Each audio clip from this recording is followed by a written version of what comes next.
Hey, what's going on, guys? Today we're checking out an Act Mode kit here from Good Smile Company, and I hesitate to call it a kit because the Act Mode line is interesting in that it's like a model kit and figure kind of put together into one set. Now, I've never built one before, so it's my first experience with one. This is a new release in the line. It's Maria Cadenzavna Eve.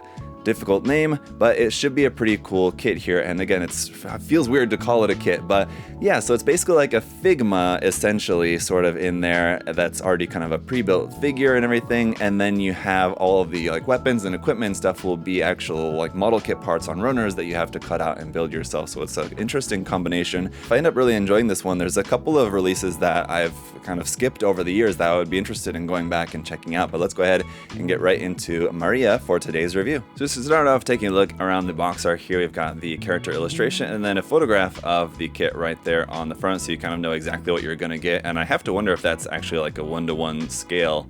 As we've seen, Good Smile Company does tend to do that a lot with their packaging. They'll actually put a 1-to-1 scale photograph on there, sometimes when possible anyway. On the bottom of the box, you got the Act Mode logos there. On the side of the box, just kind of the same thing here. A photograph of the fully built and painted finished kit there from the side on the opposite side of the box. And on the same thing there in an action pose. On the back side of the box, we've got that same photograph there, and you can kind of see some more about the options as far as just like her weapon options there, face options that we have included. And ultimately, as you guys can maybe tell from this box not being all that large, I don't think there's going to be a very large percent of this, which is actually as a model kit. As I'm opening this now and seeing that there's actually none of this that's a model kit that I'm actually going to have to build, except for, I guess, the base, if we can include that. So here's that, which is just these two runners here of a clear base plate and arms for that.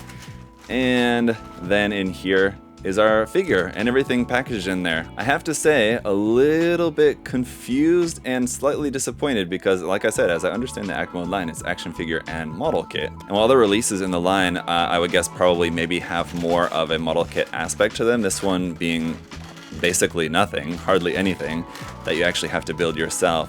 It's just kind of disappointing in the fact that I was actually looking forward to building part of it, and I thought it was an interesting idea that, you know, part you build and part is actually pre-built. But considering that's just figure, I mean, it doesn't mean that it's not a good-looking figure. It does look really nice, and we will continue on with the review. But I will say I am a little surprised that there's not more of a model kit aspect to this. So as you can see, basically what we've got here is the main figure, the sword over here on this side, a smaller sword right there, a couple of face options, the long extended like whip sword there, a couple of little like action base like base connector parts there, and some different hand options at the bottom. We'll get into the full review after I just kind of take a first peek here at the figure. I will say, first impression, it does look very nice, all of the painting on there. Let me go ahead and get the rest of this stuff out of the box and we'll kind of dive a little bit more deeper into the review here for this. All right, so this is what the base looks like when it's all put together. Basically, you have 3 arms that you can make on this, or you could make a longer one, but I think if you extended it any more, added another section onto this, it's gonna not hold up the weight as well, because the bend in this is strong. I feel like certainly strong enough, but just the more that you add to it, I think it might compromise that a little bit. It's kind of cool how these secondary sections are removable if you don't want them on here, just like that. And there's actually 4 holes kind of just around the outsides that you can add this kind of auxiliary stand onto. They basically all have the same just peg adapter there at the end, but the 2 ones on the side have this extra little bit on there, which is just going to be for like kind of holding the accessories. Now included with this, we do also have these ones, which I think we are going to use instead, maybe than the ones that are just included on the runner of the base plate. As you can see here for our whip sword, these fit just right onto the side of that for being able to hold this up, which honestly, I don't know if we're really going to need a stand for holding this up because this is super light. So just taking a look here at this weapon now, you can see we have 1 point of articulation, 2 points, 3 points, 4 points of articulation in this. Honestly, I think you're just gonna mostly want to keep it in like as close to a circle as you can, because once you make it kind of not in a circle, it is going to be looking a bit strange, kind of breaks the illusion of kind of what it's supposed to be. So they might as well have just made it like as one solid part and not even put any articulation in it, but you know, there's some articulation, which is nice in that. Now we've got kind of two other different forms here for the weapon, a short kind of dagger one right here, and then this a little bit longer sword style weapon. And you can see the handles on these are all really quite small, but those should fit into the hand pretty nicely. I do just want to point out the really nice detail on here. Even at the base of the handle, you have that little tiny red kind of jewel painted there at the handle. So the painting on these is really nice. And on that note, let's take a look here at the faces. So this is the face that just came on it like that, but then we've got our other swappable faces. So here's the other one, kind of a little bit more excited sort of face there with the mouth slightly open. And then our third one here is going to be kind of a more action face there with the mouth open like that. So some cool options, and I assume it's going to be pretty easy to change those off, as it looks like the whole front of the hair and this kind of part, this like armor kind of headdress around the head, all comes off there like that.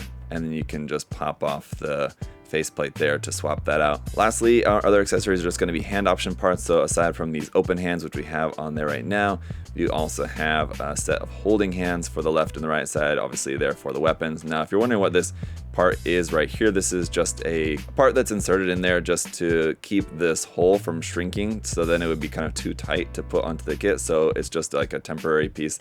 You're not really meant to use it for anything. Aside from that, then we do also have a set of just closed fists for the right and left side as well.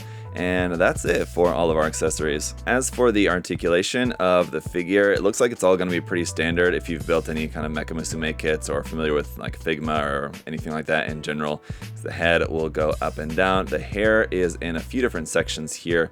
The part that's coming out to the front is on a separate little joint here. The part that's out the back is on a separate joint. So each of the 4 sections of hair is articulated slightly. The shoulder movement up and down is going to be a little bit hindered on this side because of this piece of armor right there, so that can really only go up so far. On the other side, it can go up a bit farther there like that. Obviously, we have some rotation at that shoulder joint there as well, so you can rotate the arm. You can bring it up and then just kind of rotate that to bring the arm up farther. The elbow joint is just a single joint like that, which that's going to give you about 90 degrees bend there at the elbow. And then the hand can turn, and then that's on a hinge, so you can move that in and out and turn that. In the torso section, we have a articulation point between the chest and the stomach sections of it, but it's barely going to move at all. Trying to move that forward, back, or even turn that, it's not really moving that much, so you're not going to have a whole lot of articulation there. You have a little bit more down here between the hips and the stomach section, as that will move forward and back here like that. As you can see, move it too far back though, and you're going to make a kind of weird gap there at the front. But these sections here on the side obviously move, and these parts over here, you can also change the angle of those on this side here as well, that one. And obviously we have the addition of this kind of extra little cape bit there, but that's also movable. Here on the back, there is your connection point for the base. You can see on our back, but you can also, seems like, remove this part here at the center, and you can plug the base there in the lower back if you wanted to instead. Moving down here to the hips, let's see, I was wondering if this was going to have like a lot of Mecha Musume kits have a joint where the hip kind of drops down a little bit in order to bring it farther to the front. Doesn't seem like we have that in this case. So in order to bring the leg up to about a 90-degree angle like that, it's going to have to be slightly twisted, which looks a bit weird, but I think then you can kind of straighten it out here at the knee joint by rotating that a bit if you wanted to have the leg kicking up really high and keeping the leg straight. But just like with the elbow, looks like we've just got a single joint there, but a much more extensive bend there, much more than 90 degrees anyway in this case. At the ankle here as well, can bend that forward and back, and also turn that side to side to kind of adjust the angle of the bend there if you wanted to have this in like a really wide stance standing on the ground. Looks like you maybe get it to like about here while still keeping the feet flat, which what little of the feet there is to keep flat, because you can see we have very little surface space there with the high heels and the very small part there at the front, but you can get a pretty good, nice wide stance there with the feet flat on the ground, so that should look nice for posing. Let's go ahead and try out a few poses. All right, guys, so, I mean, as you will see with this, it's a really good looking figure. It's just the only thing for me is that I was just not expecting this to be like 95% figure, and the only part that you really build is just the stand. So that's kind of my fault for just not really knowing what I was getting myself into, but that's why I hope that this video was helpful for you guys in case this is something that you were also interested in and maybe you just weren't familiar with what this line was all about. I believe that there are other releases in this line that do involve more actual like modeling, more parts that you actually have to put together. I guess it's just like these like kind of smaller boxes, these kind of like regular ones are going to be like this, where it's basically just a Figma essentially. So while this wasn't exactly what I was expecting it to be and not exactly what I was hoping that it would be, I will say, I mean, of course it still looks really great. It's a really cool figure still. I do love the whip sword weapon, being a big fan of Kuki Shinobu in Genshin Impact myself personally. I do really like that weapon, so that's really cool. And obviously, while there's a couple of points of limitation to the articulation, which is unfortunate, you're still able to do all sorts of very cool poses with this.